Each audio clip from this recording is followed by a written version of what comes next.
শুভ সকাল। আজকে আমি রান্না করব মটর ডাল দিয়ে কাটোয়ার ডাঁটা, ঝিঙে, কাঁচা কুমড়ো, তার সঙ্গে লাগবে একটা টমেটো। ডালটা আমার সিদ্ধ করাই হয়ে গেছে, এবার আমি রান্না বসাবো। আগেই তেলটা আমি গরম করে নিয়েছি, সেই তেলের মধ্যে দিলাম 2টো শুকনো লঙ্কা আর একটু কালো জিরে দিয়ে একটু নাড়াচাড়া করব।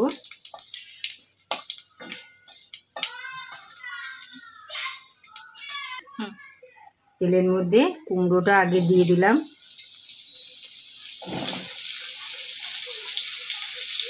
কুমড়োটা দিয়ে 1 মিনিট মতন ভাজবো।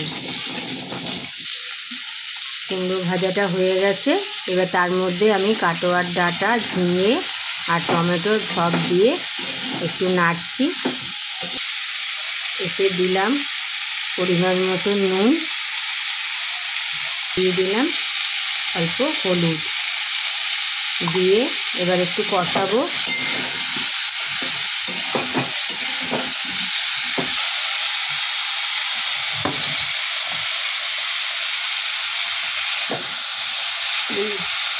সবজিটা কষানো হয়ে গেছে, এবার ডালটা ঢেলে দিলাম।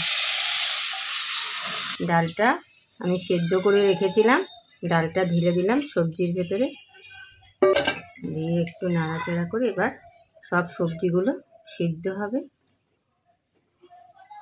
একটু ঘন ঘন নামাবো ডালটা।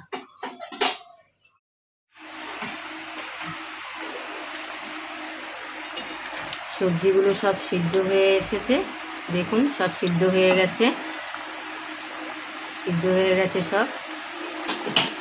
এবার স্বাদের জন্য অল্প একটু চিনি দিয়ে দিলাম আর একটু ধনেপাতার কুচি ছড়িয়ে দিলাম।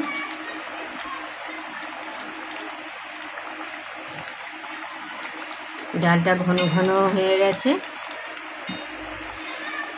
এবার আমি ডালটা নামিয়ে নেব। তৈরি আমাদের সবজি দেওয়া ডাল।